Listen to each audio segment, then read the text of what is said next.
Welcome to this very special edition of the KAJ Masterclass Live, the show which ensures that you profit from your time spent here with experts, either through their industry insights, information, or simply learning from them. And today we have with us Dr. William Thomas. He's a marathon runner, also an entrepreneur, and we'll learn from him how running transformed his health, career, and confidence, proving it's never too late to chase big goals. He started running marathons at age 42, and we'll discover lessons in resilience, discipline, and self-belief that can help you push limits in life and work. Welcome to the show, Dr. Williams. Thanks so much. Thanks for having me here today. I'm looking forward to the discussion. You're welcome. Welcome to the show. William, welcome to India in this online form, and I'm sure not just in India, but a lot of people across the globe will benefit from what we are going to talk right now. We'll talk about your running marathon journey from late start to global marathons, and also about all the places you visited. We'll talk about all that. But before that, let's learn from you about your journey, about your story, about your background, so that people know who they are listening to. Sure. Fantastic. Well, again, thanks so much for having me here today. So I'm based in Singapore, and you might not know that just to look at me, but I'm originally American, but I've been living in Southeast Asia for almost 14 years now. And a couple of years before I moved over here, I got it into my head that I should really be in better shape, that I should be focusing more on my fitness. And as you pointed out, I was 42 years old before I started running marathons. And actually, I was 42 before I started running at all. But the reason I got into marathons and got into them so quickly is because I knew myself. I knew that I might start running and I would get bored with it, or I would get distracted and I would give up and go do something else. And my friend Ethan had just run his first marathon, and he said, "Why don't you do this? Why don't you sign up to run a marathon with me and tell everybody you're going to do it?" And so signing up for the marathon gave me a goal, but telling everybody I was going to do it gave me accountability, which meant I couldn't quit. I couldn't back out of it. I had to go through. And so I did. And so I started running in January. And by October, I had run my first marathon there in the United States. Yeah. Absolutely. Absolutely. So what was the preparation? Means you started running at 42, and 8 months later, 9 months later, you ran that marathon. Means it looks like to be very simple, but it isn't. I want to understand the hard facts of all this, for the audience. Means can running marathons be so simple, or is it about life itself, not just a marathon? I really do think it's about life itself. So what you just said there is spot on. Getting ready to run that first race involved physical preparation. That's the obvious part. You see people running on the weekends, and that's what they're doing, is they're building up their bodies, but they're also building up their mental capacity. And that was very important for me, because since I wasn't really physically fit, since I hadn't spent years and years, in the gym and running and things like that, I had to convince myself that I could do this. And so one of the things that really helped in that preparation was starting small and then growing into bigger distances or longer distances. And the reason that was so helpful was I didn't know I could even run 3 kilometers, never mind 42. Okay. So I went out and I ran 3 kilometers, and I said, okay, well, I can do 3. I can probably do 5. And then if I can do 5, I'll bet I can do 10. And if I can do 10, well, let's see. And so by building up slowly, I gave myself the chance to see what I was capable of, instead of trying to go too far early on, failing early, and then convincing myself, well, I can't do this. So giving myself the chance to build up both physically and mentally was what allowed me to run that first race. Absolutely. Absolutely, William. So a lot of people in life also, they get that victory. They are able to complete something. Some people call it beginner's luck, and then they stop after that. You could have also stopped after that, but you went, ran all all marathon in all 7 continents, North Pole, marathon Grand Slam. Help us understand, why didn't you stop? Because that time then that accountability part was over. What was it that made you still keep running, running at now, even as you say you are 59, don't look that way. So I understand that thing. What kept you going? Well, as I got closer to that first race, I was telling myself, wow, this is a lot of work for just one event. I'm spending 9 months building up to this, and there's going to be one race, and then I've checked it off the list and I'm done. And I thought, I don't want to do that. Since I've done all this work, I'd like to do some more. So at the time, I was living in Washington, D.C., and the marathon was going to be in Washington, D.C. But I was getting ready to come to Singapore for 4 months as a Fulbright scholar teaching at one of the universities here. So I took a look online. I said, let me see if there's a race in Singapore that I could do. And sure enough, about 9 weeks after my first race, there was going to be the Singapore Marathon.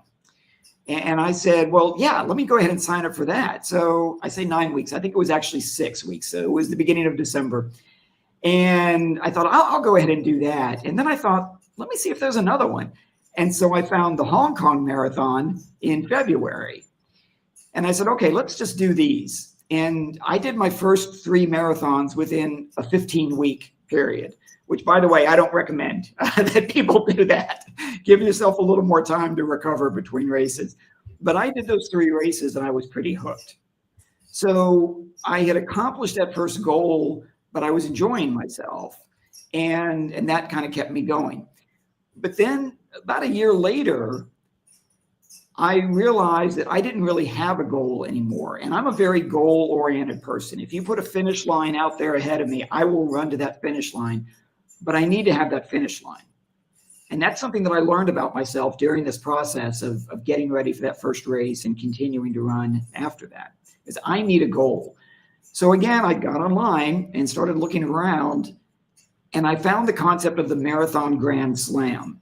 And the idea behind that is, as you said, you run a marathon on all 7 continents and you run one at the North Pole. And I said, okay, that'll take me a few years.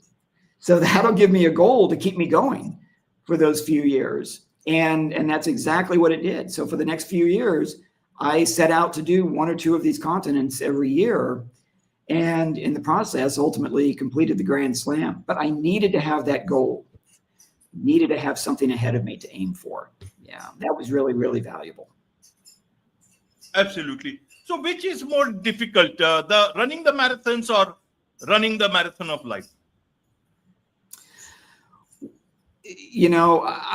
It's hard for me to tell the difference between them anymore, to be honest, because the marathons on the road have become such an integral part of my lifetime marathon. And I do think, though, that if you try not to separate them too much, then you can take lessons from both and apply them in both directions. So I take lessons from running marathons, and I used those when I started my own business in Asia a number of years ago. And I have taken lessons from the Life Marathon, and brought those back to racing. And I find that the two go really, really well together. And I don't think that people have to run marathons in order to have that kind of experience. It can be any long-term goal or long-term activity that can provide you with those lessons. But I do find, I think, to go back to your original question, which is harder, these days running the marathon on the road is getting to be a little harder, because it's getting a little tougher to force myself out there at 7 o'clock in the morning to go train. With the Life Marathon, I don't have a choice but to continue that. So that one, I guess, is easier to do. Good you answered that, William, because if marathon on the road can be difficult, then why do we find it so difficult to have living the life itself a much more easier task? Why do we find to set goals and complete them, be accountable, and be the best version of ourselves, when it's still easier than running marathon on a busy road? one of the things I've realized from running on the road, from running the races, is knowing that it's going to be difficult. I am very intentional about how I approach it. So I'm intentional about my training, my nutrition, my mental outlook. I pay attention to the weather. I mean, there are so many things that I think about when it comes to running on the road. And I don't think we always think about those things when it comes to our lifetime marathon. I'm not sure that we're always as intentional about our life as we could be. And that's where I go back to the idea of having a goal, because when you have a goal in front of you, then you can stop and think about what it's going to take to complete that goal, what you're going to have to focus on to accomplish it. And then, of course, once you do accomplish it, then you can set other goals. It's not like, that has to be the only goal for your life. But by having something specific and something well-defined in front of you, you're more likely to put the thought into your life and the intentionality into your life that marathoners put into their running. And I think that's what really helps, is being deliberate about your life, not just accepting circumstances as they come along, but instead being really intentional about how you live your life. And I just don't think we all do that. Absolutely. But people do, put success as their goal and forget to define it. How would you like to look at that part of defining goals in life?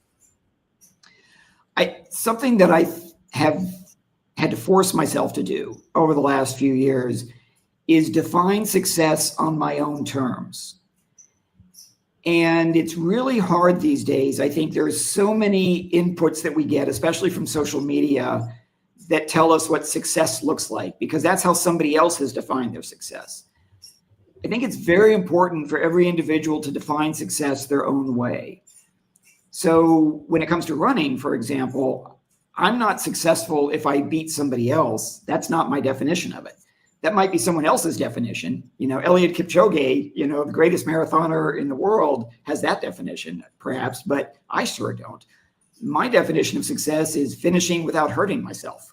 And that may seem like a low bar, but I still have to run 42 kilometers to achieve that. That's something I struggled with early on in racing. And then I realized that in my life, I was also letting other people's definitions of success define my own version of success. And I don't think that's healthy. So if we're going to say success is my goal, then we need to think about what that means for us, what that means in our circumstances, what values we have that we're going to achieve by that success, and then set the terms ourselves rather than focusing on what somebody else does. Absolutely. So, William, you talk about, discovering what one is really capable of. How should people know what they are capable of? Some people say necessity is the mother of invention. Only when you are in hard times, then you actually start seeing that how deep your resilience goes, how much endurance you have, and how much wherewithal you have in terms of everything that you thought it was all yours. How would you like people to look at that part? Should they themselves start living thinking like a pauper, and then see where exactly their confidence is? Or is it that they can do at any stage in life? Even for rich people, they can really discover that. I think you can discover that at any stage in life. And as you mentioned earlier, I'm 59 years old now. I'm still learning new things, and I'm still learning what I'm capable of, and I'm trying new experiences. And I find that to be just very rewarding. It certainly makes life a lot more interesting. But how do you do that? You make the point that very often in difficult times, that's when you find out what you're capable of and how deep your resilience goes.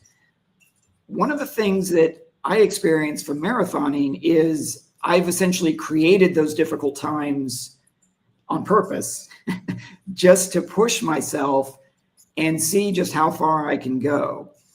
And if I fail in running a marathon, the damage is very minimal. I'm not going to destroy my future. I'm not destroying my finances. I'm not going to lose my home. I'm going to be disappointed, but at least I'll know something more about what I'm capable of or what my limitations are.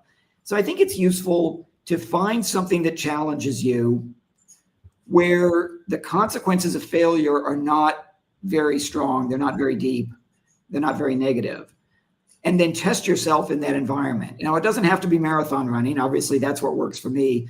A lot of people lately have been taking up high rocks, which is a big competition, and my hat's off to them. Those are tough people. I don't know that I could do it. Maybe I need to try it and find out. But you know, it also doesn't have to be physical. You know, it doesn't have to be fitness related. You can take classes at a local university. You just try and learn something new. And if you discover it's not for you, well, now you know. But create those situations where you test yourself and challenge yourself, and then you'll learn something that you can carry with you for the rest of your life. You know. Absolutely. So what in a nutshell, what is it that you want people to tell as your message? What is it that you seek for yourself through what you are doing? Something that I've taken away from running, which I now apply across my life, goes back to something I mentioned earlier, which is about the definition of success. And one of the lessons I really like to communicate to people and share it with people is that you should run your own race. And what I mean by that is, again, you define what success looks like. You decide what's important to you. Don't let everybody else decide what's important to you. Now, I do that in running. And like I said, I don't measure myself against other runners. I measure myself against what I've done before and what I think I can do based on my training. But I'm not worried about, you know, the others around me. And I have found that lesson to be very valuable in life as well. So prior to moving to Asia, I spent a little over 20 years in the United States Air Force. I was a military officer. And I did not have a normal career. I had a very unusual military career because I kept doing assignments that I wanted to do, not the ones that my senior officers were saying, oh, you should go do this or you should go do that because it'll be good for your career. Well, I decided I was the one who was going to decide what was good for my career. And I was going to decide what a successful career looked like for me. And they kept saying, well, if you do this, you might enjoy it, but you're not going to get promoted. And I said, well, promotion's not my goal. You know, contributing is my goal. Enjoying my career is my goal. Doing something that's interesting is my goal. And then as it turned out, I still got promoted anyway. But you know, the lesson to take away from that is find what's important to you and pursue it. And for me, it's running. And that's become just a very deep part of my identity. But for others, it might be being a parent, it might be teaching, it might be volunteering, it might be something else that you define as success, even if other people around you don't. So that's the lesson I want people to take away is run your own race. Absolutely. Run your own race. There is so much to learn about life. There is so much to learn about marathon. There is so much to learn about self-accountability and also how it can all help build your life and career. So there's so much to learn from you, William, and I'm sure a lot of people would want to learn more from you, about your story, be in touch with you, get your help. What's the best way for them to do so? A couple of ways. If they want to learn from my experiences sort of indirectly, I do have a book out. It's on Amazon. It's called, there it is, Cross the Lines. And it's all about the Marathon Grand Slam.